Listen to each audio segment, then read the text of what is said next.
Bienvenidos a otro episodio de Ya es Hora. El día de hoy tenemos un tema un poco diferente que vamos a hablar con Clarissa Vela, que es la organizadora de People First Project. Demos la bienvenida. Thank you for coming, Clarissa. Thank you for Tell us having a me. little bit about what PFP is, and also if you have any updates on the current issues that are happening.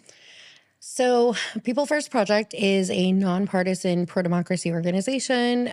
Basically, we just believe in America, right? And so the updates, honestly, with like the stuff with, so we've been doing a lot of work with TSA and the AFG, which stands for the American Federation of Government Employees. We have some really great updates. We started working with the TSA workers and obviously the union leaders from AFG Local 1260, which covers Arizona, California, and Nevada. And we were able to work together with other like another really large local organization to be able to help them get their energy bills paid, so APS, SRP, and work with local food banks to be able to get them access to not only non-perishable foods, but perishable items as well. So being able to get them like milk and eggs and meat, which is incredible because these people went without paychecks for almost 7 weeks. They were just bare bones down to the bottom of everything that they could have, borrowing money, selling their blood, as you know, and just kind of a lot of them, there were some people who got evicted. There were some people who lost their vehicles through repossession. There's some people who are in foreclosure. On the bright side, they were able to get paid, but they only got a partial payment. And a lot of these ICE agents, they had to train them technically how to do their job. Right. And so it's one of those things where it's really hard. I don't know if anybody has ever been in that position where they feel like they're training someone to take their job, but that's like a whole, it's diabolical. You know what I mean? Yeah. So yeah, I mean, that's the update on TSA. It's really great. I'm going to be meeting later today with the president of the union for Local 1260, which is incredible, and kind of talking how we move forward so this never happens again. We have some agreements that I cannot speak about right now, but we are working together on some agreements. So if the event that there's going to be another shutdown, the TSA agents are covered, at least in Arizona.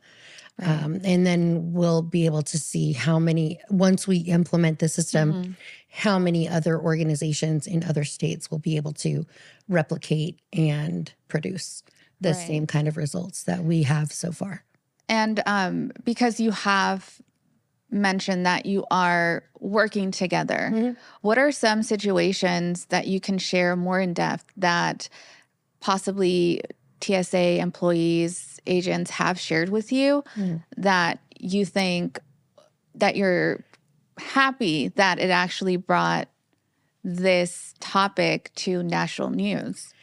I think one of the most important things that they have said is that they're always the hardest hit, right? So people, and that they like, because they're concerned mostly about when this happens again, right? So we have 3 more years of this current administration and going back and forth. Obviously, we have the midterms coming up, but the reality is we have 3 more years of this administration.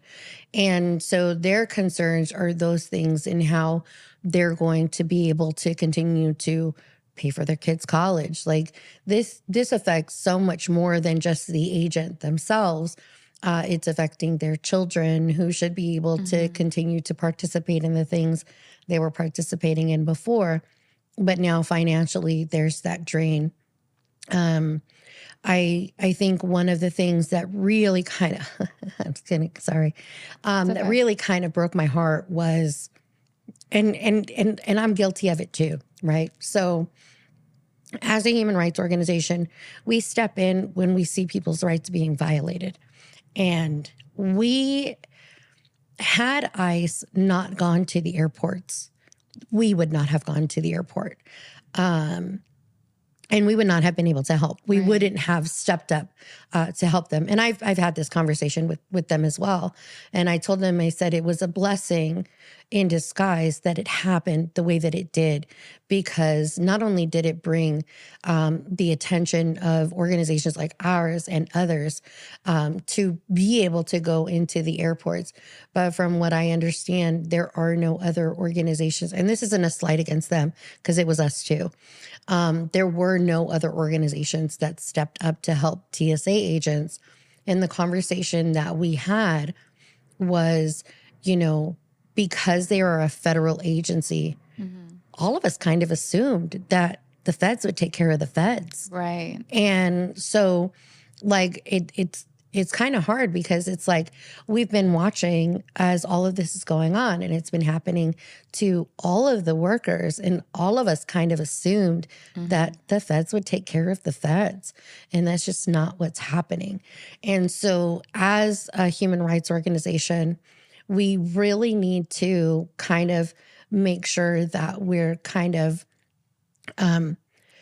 paying attention to the human stories instead of looking at people's titles, right? Yes. Because, that at the end of the day, these TSA agents, based on the research and a lot of the stuff that's come out recently, they don't make more than a lot of people. I know people who manage restaurants who make more than TSA workers. And I know, not saying that's not a hard job. It's a really hard job. But they're, they don't get a lot of pay.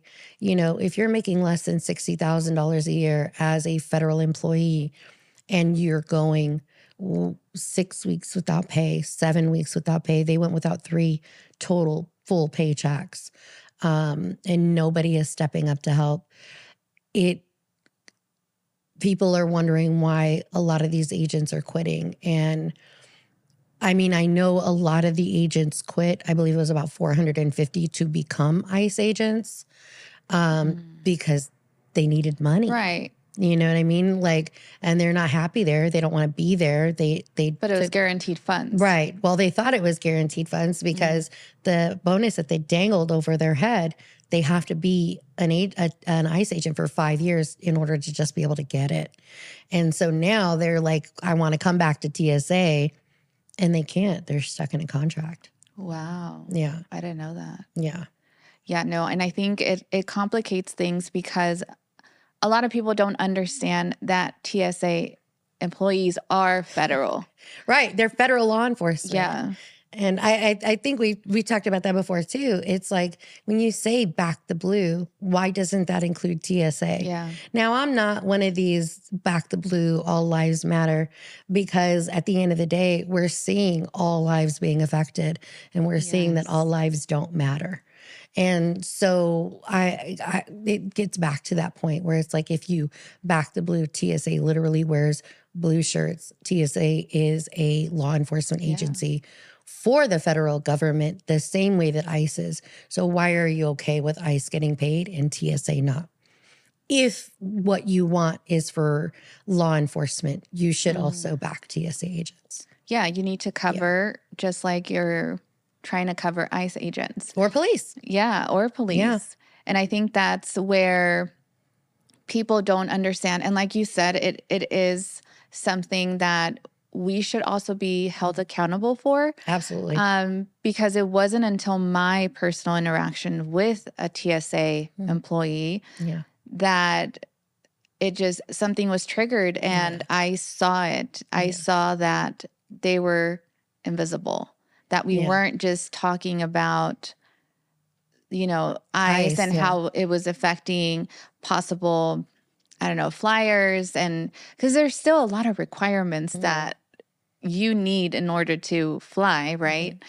But I think they were like the invisible victims of this whole situation with the defunding and just the craze, of the president from one day to another deciding, or maybe not deciding that day, but making it known like, His hey, rage tweets. This is happening. And, that following Monday, that's what we all saw. But we didn't pay attention before. Yeah. Well, and I think like one of the things that kind of, so, we put together a GoFundMe for the TSA agents. Yeah. It made $20. It made $20. Yeah. And we honestly believe, and we put it everywhere, right? Yeah. We sent it to TMZ. We sent it to a ton of people. It made $20. And I'm like, there's not much you can do. Like we were looking at it. In order to just be able to give each agent in Arizona $1,000, we would need to raise $1 million. It's a lot of money. We got $20. And from what I understand, the $20 we got was from a TSA agent. Oh my gosh. Yeah. And so like I was looking at GoFundMes and fundraisers across the country for TSA agents. And the one that raised the largest amount of money was $3,219. Wow. It blows my mind. But again, we're in a different time when it comes to affordability. Gas prices are insane. Yes. People are afraid to leave their homes. People are losing everything, not just TSA agents. I mean, obviously our focus in this moment is TSA employees. But the reality is if nobody has any money to give, it's probably because they don't have money for their own needs. There's a woman who's made racist remarks and she raised like $5 million. But we have a federal law enforcement agency that couldn't raise 20. I mean, what does that really say about where we are in the country, who we are as people, and who these people who claim to be America first? Yeah. It's really showing where their priorities are. And in that, it's that simple. And it's so interesting that you say that because I did witness people thinking ICE, but they weren't thinking TSA. Yeah. And a lot of, what's been put out there as far as like social media, they focus on the work that these agents are doing, but they're not sharing TSA showing them how to do the job. Yeah. They're not showing necessarily them sitting in a chair playing on their phone. Or just standing around. Yeah, just standing around. But it's still expected. I could do that. Right. But it's still expected from TSA agents that they fulfill their job. And I think where the crisis is, how do you go to work? And I don't know about you, but how do you go to work having to train? Well, not just that, but having to show someone your job that you're not getting paid for. Right. You go to work for free to be disrespected. They literally made no money to go to work, to be disrespected, to watch people fist bump ICE agents, train them to take over their job. And like I think it was on Threads or there was like an article and it said, ICE being in the airports is teaching us to normalize terrorists in the airports. And I'm like, wow, ICE agents are not trained in, things that go boom. They're not trained in, things that go up your nose or in your arm. Or, you know what I mean? Like these agents, they go through a specialized training to be able to detect these things, to keep our skies safe, to keep people from bringing in or taking out illicit substances. They keep the skies safe. And meanwhile, they're not only training the replacements, they're not getting paid. And I'm like, nobody wants to work with a micromanager, someone just constantly over your shoulder. And what's worse is their micromanager is not even qualified for any of the job that they're doing. There is literally not one place in Sky Harbor Airport that ICE can go that I, as a civilian, cannot go. They don't even have the security clearance to be able to go behind the TSA pre-check. why are you having these people stand there to take people's ID? When they're walking into TSA pre-check, you have to go through an entire process. You have to pay for it. Right. And it's not free.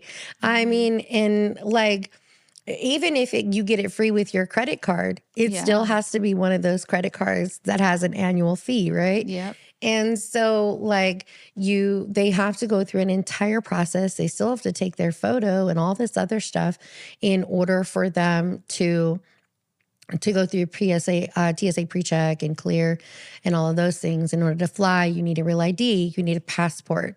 And even if, let's say, for any stretch of the imagination, an undocumented person decided to go to the airport knowing that ICE is there, they're not planning to fly.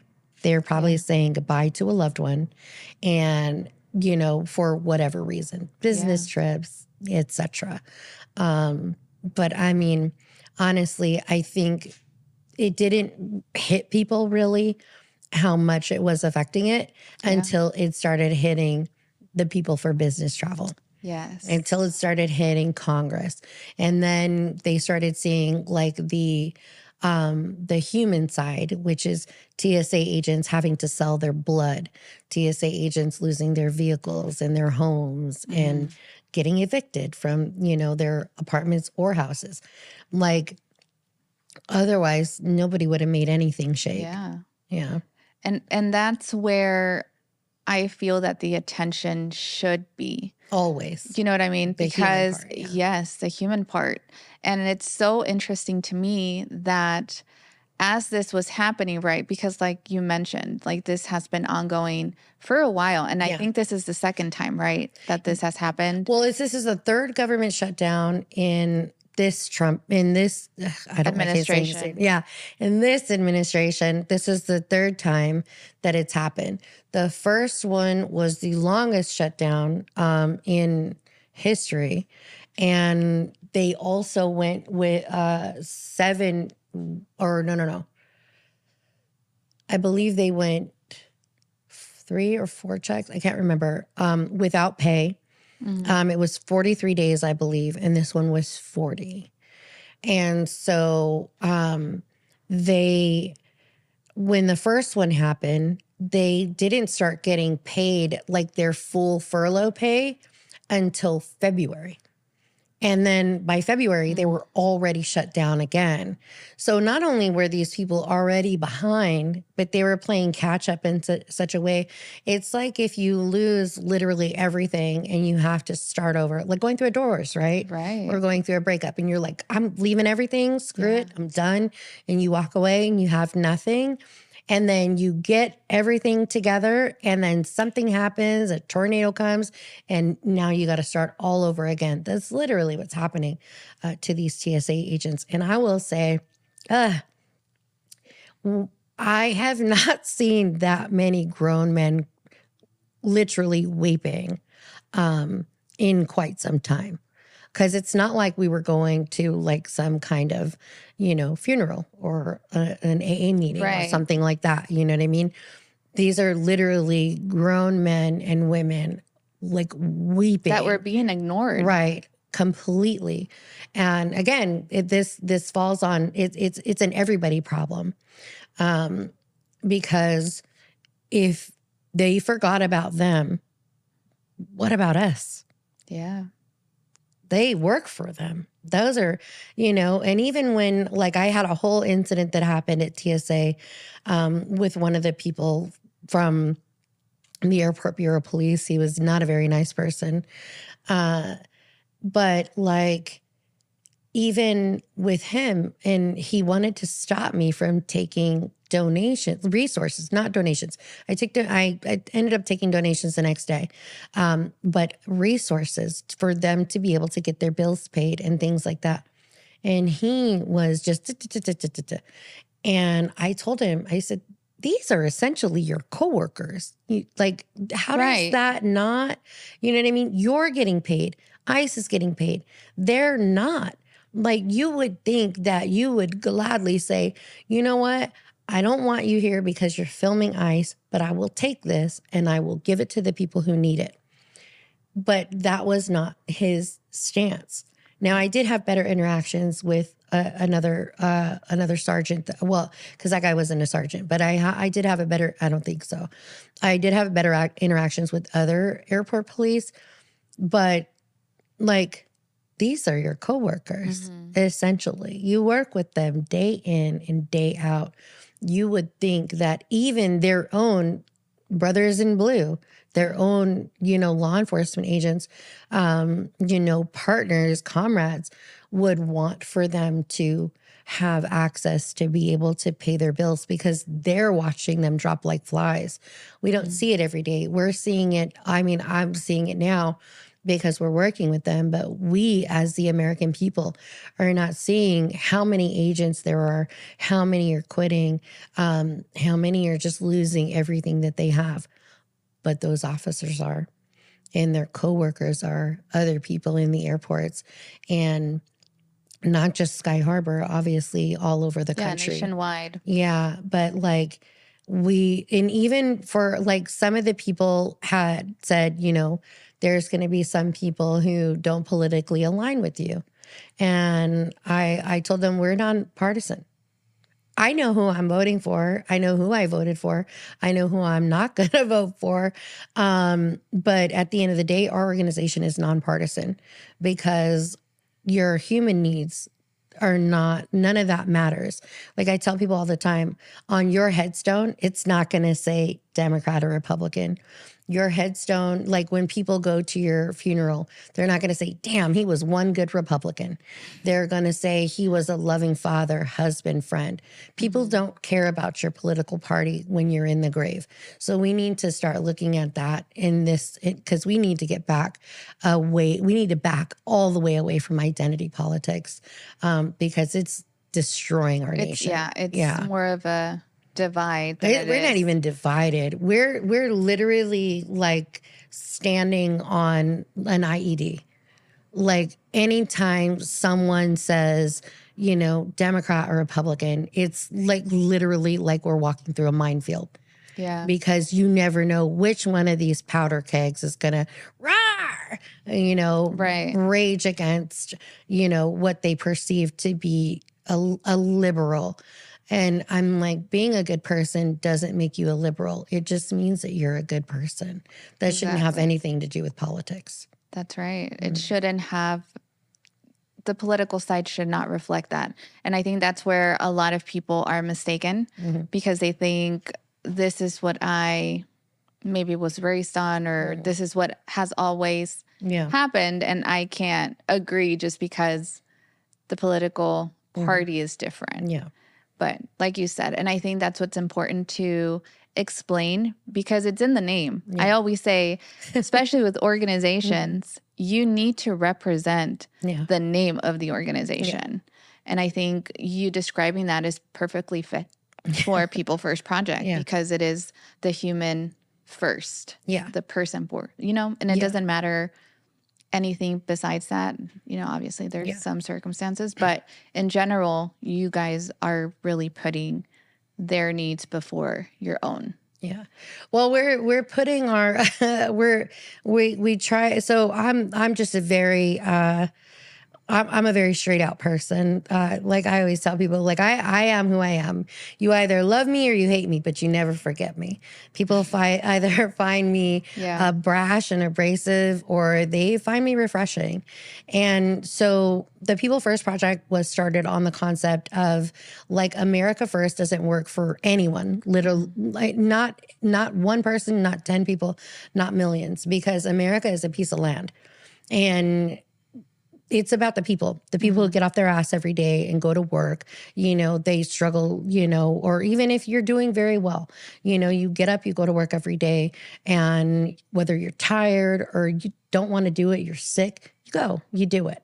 And so like, you cannot call yourself an organization like People First and focus on one issue or focus on one party or focus only on the things that are important to you. Yes. I think that's why People First kind of works in the way that it does is because we have MAGA voters who are within our organization, not because we agree, But we can't see things from their side if we're not working collectively to try to figure out.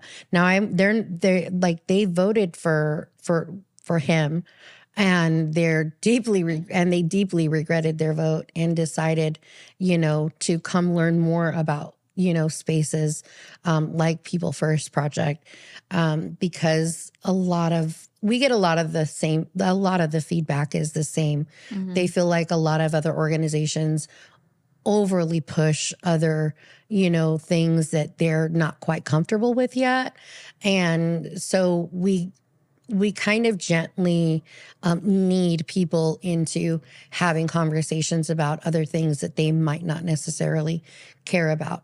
And say, well, what if we, let's talk about this. And when it starts to make you uncomfortable, if you have any questions, let's talk about it. Right. Getting people involved in a way that is at their comfort level is how we're able to take out a lot of the stuff where it's such a sting. Yeah. And even with some of the events that we've seen, right? They push one thing. People don't care about, and I don't want to say people, a lot of the stuff that's happening, I feel like people feel like they're getting pushed away from because they care about their Medicaid. They care about their Medicare. They care about, whether they're going to lose their stamps. They care about whether, their kids are going to have a school to go to, affordable childcare. They care about veterans.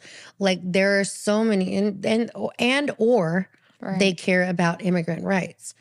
But they don't have to agree with all of them to be involved. And so I think that one of the ways that the movement is losing its way is people want you to participate on their level of how they think you should be activated.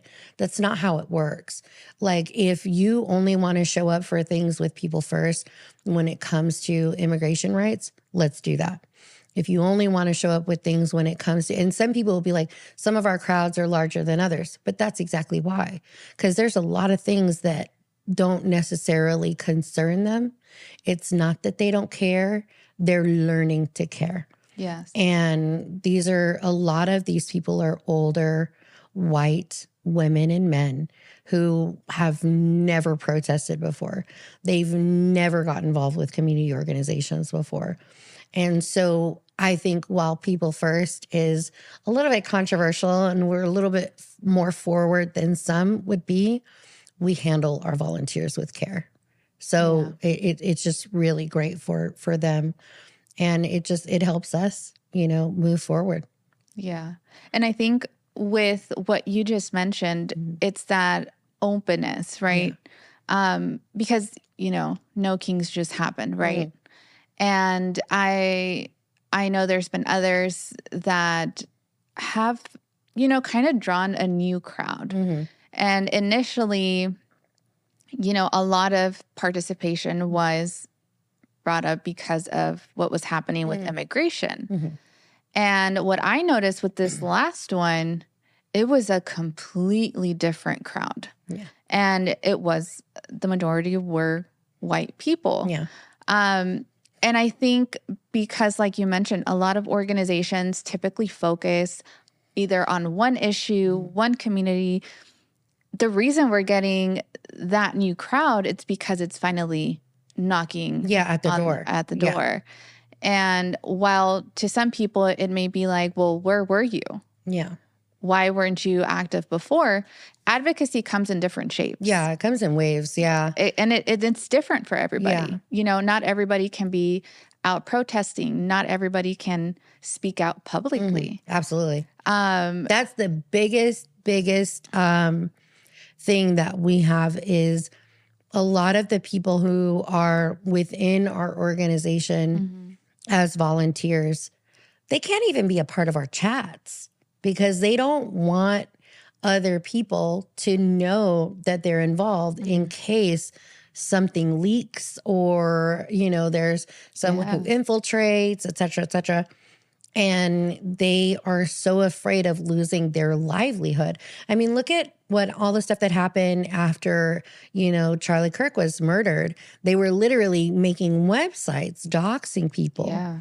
And so there's so many people who want to be active and a part of the things, but they just, they can't. And so if you see them out and it's, or you don't necessarily see them at events, it's not necessarily because they don't care.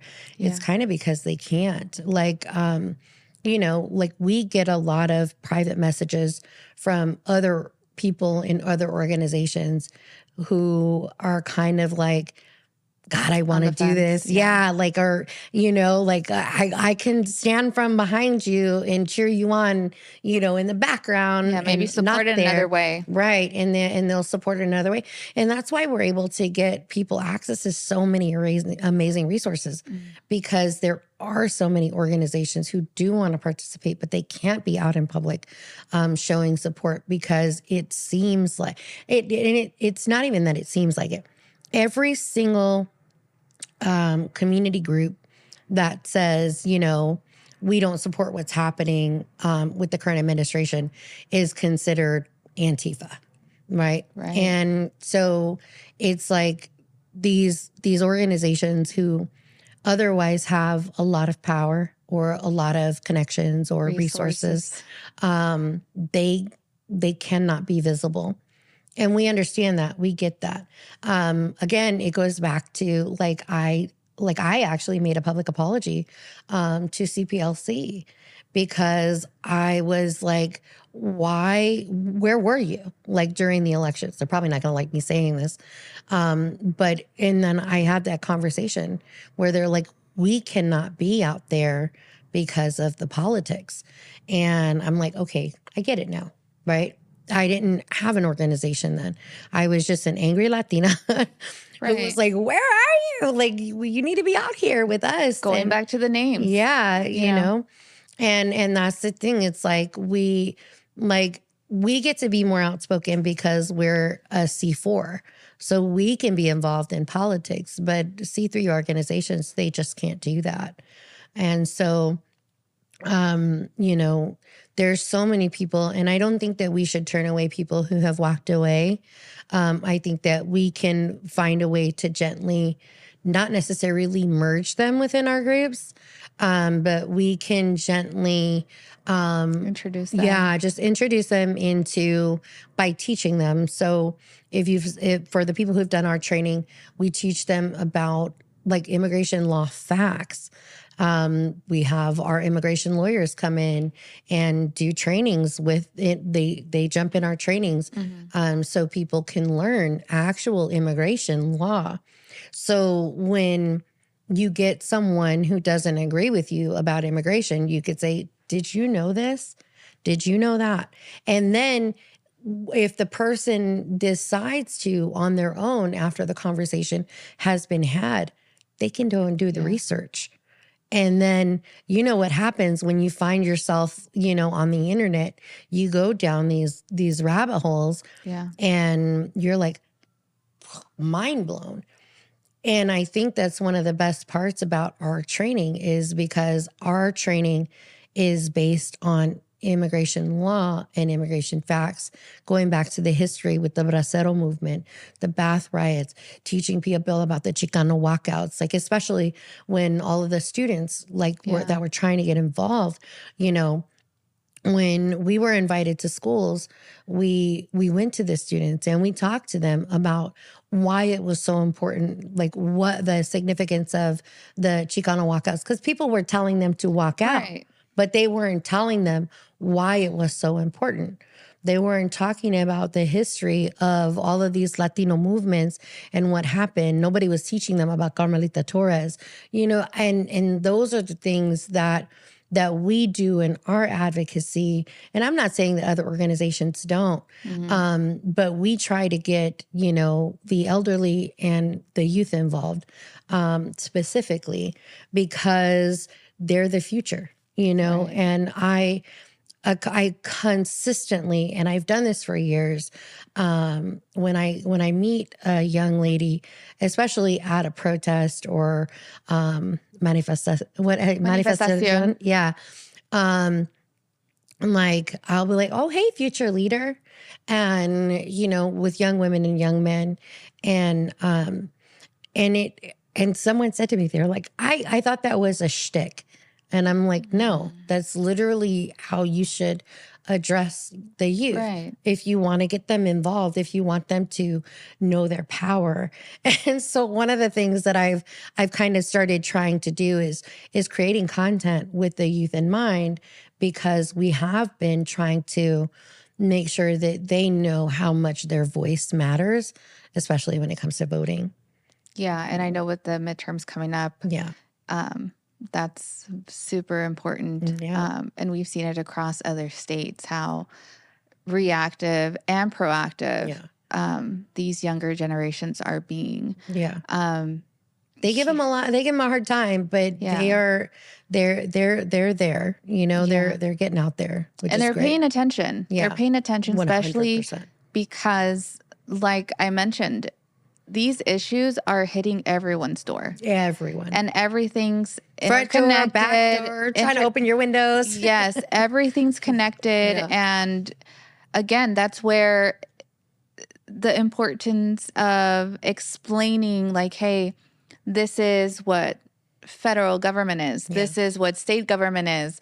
This is, hey, school boards. Mm-hmm. That's where that importance comes, because you need to make the connection between the adult and the youth. Yeah.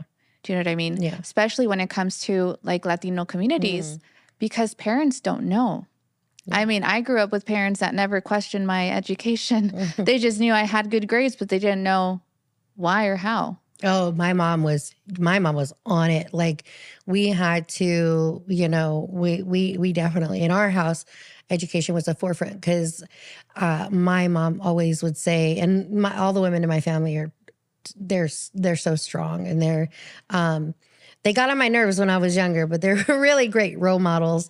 But the thing my family always said is, like, they can't take your education away from you. And a lot of that comes from my grandfather, who was a bracero, so like my mom worked in the fields. My tias and them, they picked onions and they picked grapes and they did all that. Mm-hmm. And they were American citizens, you know, but my grandmother married, she married a Mexican and he was a bracero. And so like our family, even though, like, I always tell people, like, we're very Americanized. I'm a very Americanized American, and like, who's proud of my Latina roots. But it's one of those things where, like, we have to, you know what I mean? Like, just learning, getting them involved, and respecting our culture, teaching them to respect their culture. That was part of the education that I was raised up in, is because we weren't taught Spanish in our home, because my grandmother didn't want us to have an accent. Because back then in the 80s, I'm 45 years old. Like, in the 80s, when you walked around, people would use the same rhetoric as they did in the 40s and the 50s. And with those movements where, they would say that we were dirty and things like that. And so my grandmother didn't want us to be seen, and we never... To assimilate into the American culture. And we definitely did. Mm-hmm. And so I think that's another reason why education is so important. Learning your culture is so important. And like, getting these kids involved, that too is like, but getting them involved on a level where they're not just angry, they're educated and angry. Not even angry, just active. That's such a big part of it. Mm-hmm. Because like I mentioned, a lot of, and even us as adults, that we're continuously learning, there's kind of a misunderstanding when it comes to being reactive to information and being proactive with the information you receive. And I think with the youth, with social media, with even their parents' beliefs, or, because it comes from home, it comes from school, it comes from social media, they don't understand it to where it's being met at their level. Yeah. And I think that's where like you mentioned, you have these generations across, even in your organization, that maybe someone that was raised in the 60s is not going to connect with someone that was born in the 2000s, you know? Well, yeah. So we actually so our youngest activists are 13 and our oldest activists are 78. So we have a few, and they go to school board meetings, they go to city council meetings, things like that, and they speak eloquently and well. And these are 13-year-old kids, boys and girls. And then we have 78-year-old freedom fighters who have been kind of doing this for a while. And those are kind of the conversations that we've had to have because the technology has changed, right? Yeah. And so where, more of the youth, they're protesting online. They're protesting on Roblox, like, I've seen or it. Minecraft or whatever that thing is called. And these kids are getting their voice heard in a way where it's on social media, where they're talking to their friends and things like that. And then you have, people who are like a little bit older, like Xennials and millennials who they're like, like we're angry. We've been waiting for this. We wanted this. This is our civil rights movement. And then, you have the people who actually took place, during the times of Martin Luther King Jr. and Malcolm X. And so because there's so many different waves, like it's going to be different. And I think even for myself, like I would make suggestions as I'm a 45-year-old woman and with experience in life and things of that nature. And, there are some, groups and coalitions that I chose to walk away from. I didn't like the way that they ran their meetings because when people who were other organizers, whether they were newer organizers or new to them, they would kind of be like, well, let's table that. Let's think about something else. Or let's and the problem for me was like, it stifles people. And so I was just like, okay, I'll do it myself. And like, I was finding that at the end, it was like, well, we should have listened because I was going to do it anyway, right? I'm going to do it anyway. And everything that we implemented, like for our team or even for other organizations, not just my own, but other organizations who were like, I'm going to do it anyway. And they worked incredibly. Yeah. And so had the older organizers, and I don't even mean older because some of them are my age, but some of the organizations that have kind of been around for a while, just taken into account that everything changes all the time. All kinds of different ages have new, fresh ideas, especially when it comes to the youth with social media. They know how to push the algorithm. Yeah. They know what to say, what not to say. What hashtags to use. They know all of that stuff to use. And then it's like, even with me, when I follow your stuff, I'm like, oh, okay, she says use this, I'm going to use that. Because like that's literally their job as well, they're not getting paid for it. But as the youth, it is their job to push the algorithm if they want to get views. Yeah. And I tell people all the time, like, I don't care if you post and you just get 200 views. Yeah. 200 people is more than us sitting here right now. Yeah. And the cameraman. But like if someone sat and they were like, oh, well, yeah. And I'm like, yeah, well, we had a conversation. It was the two of us or it was the three of us. Okay. But who else did you tell? And then, but if you get a social media post, you put it out and it's 200 views or 300 views, that's 300 people who weren't in your house. Exactly. That's 300 people who saw your point of view. That's 300 people, no matter how many likes it was, they watched it, they saw it, they were interested. And a lot of times it's the same people who are viewing your videos over and over again. Even if they're not interacting, they're viewing it because they're interested in what you have to say. Yes. And so the youth knows how to capitalize on that better than any of us because TikTok is young like they're young, and it's like we're in an age where there's a lot of different social media platforms that people can use to get out the message, and they should use them all. Yeah. They should 100% use them all.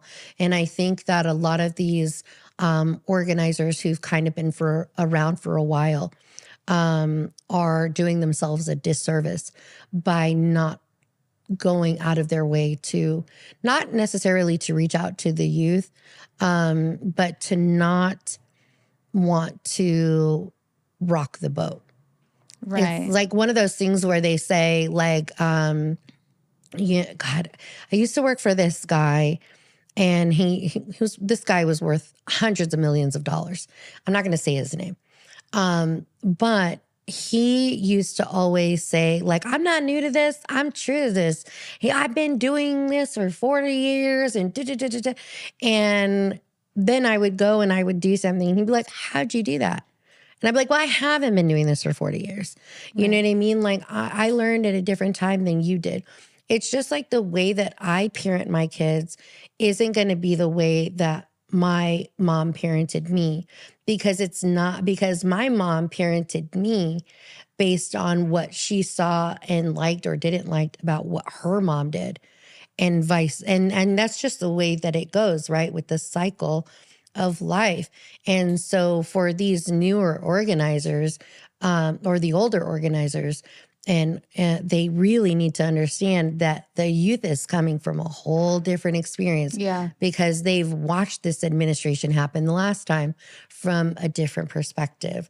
Just like they watched, all the stuff that happened with SB 1070. Like, one of the organizers said, well, people feel like you don't care about what they did. And I said, I don't. And he was just like flabbergasted. And I told him, I said, I don't care about yesterday. I care about today. I care about tomorrow. This isn't a slight on you. This is just, yesterday's gone. This is not the same. There was some kind of, guardrails when it came to Joe Arpaio. Donald Trump doesn't have any. Right. And so we need to stop looking at SB 1070 as the goalpost, because it's been moved. Yeah. Substantially. Yeah. You know what I mean? Before, we only had to deal with MCSO. Now we have to deal with every single law enforcement agency in the country, working with them, not just because they agree with them, but because they're profiting off of all of us. Off of people. Off of every person that they take in, whether they're a citizen or not.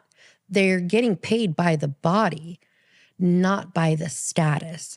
Right. And so we need to stop looking at it from, and no offense to any of the other organizers or whatever. I'm just saying what I see from like my perspective on the whole thing. Right. Because those old ways will work. But we also need to look at new implementation. The youth. Right. Yeah. So what would be that one message, or possibly that one thing that you want to tell the youth, that you want them to consider with everything going on? That their voice matters. It really does. That they're, sorry. Because I think about my kids, right? I have 2 boys with autism, and one who is almost 9 years old. He's nonverbal. One day he might be the most talkative person on the planet, and maybe not. One day maybe he'll be more upwardly mobile because he has limited mobility issues, and he may not. And my other son, he's mildly autistic, but he still has autism. And like those,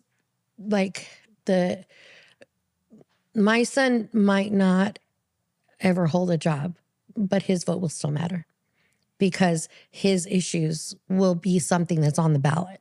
Yeah. Right now, and as a nonpartisan, and I guess I should say this before I move forward, but as a nonpartisan organization, I cannot like I cannot recommend or say anything kind about anything that anybody in the Arizona Republican Party is doing. They're doing so many terrible things. And people will look at that like we're just pushing Democrats. And I'm like, absolutely not. If a Democrat is not doing what they're supposed to be doing, and there's a few of them that I don't think, I think they talk a lot on TV. I think they shoot off at the mouth a lot, but they don't actually get anything done. And I've sat in those meetings, you know what I mean? Like the Republicans will just and then the Democrats go to say something and they get shut down. Now that is because we have a Republican-led legislature, but like at the end of the day, you have to be able to put your money where your mouth is, and like we need people. We need people with like youthful people. We need people who are ready to step up, and not even just running for office. Like I get asked to run for office all the time. I'm like, hell no, because I can't do me because those are such constricting areas, right? Mm-hmm. And the youth needs to know that they can get out and they can do something for their community, and they don't have to start an organization. They don't have to use a lot of money. They don't have to become a politician. I saw there was a kid who was running for office. He's 18 years old. You don't have to run for office. If that's what you want to do, go for it. But you don't have to run for office to make a change. And you can get out and you can vote. You can encourage the person next to you to vote. You can encourage, I don't care how you vote. I mean, I personally care. But I mean, as a nonpartisan organization, I don't care when people go to my website how they voted. I just care that they voted.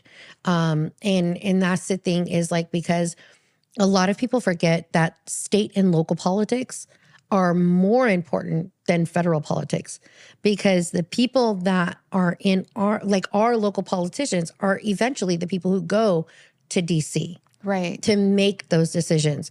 So we need to make sure that the youth is understanding that, and they're knowing that their voice matters, their vote matters, the things that they care about matter.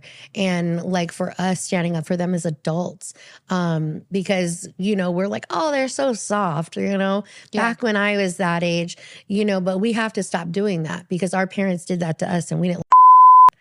And so I think that is the most important takeaway that we need to say to the youth is like, yeah, like it's not the same because we weren't raised the same as our parents were, et cetera, et cetera.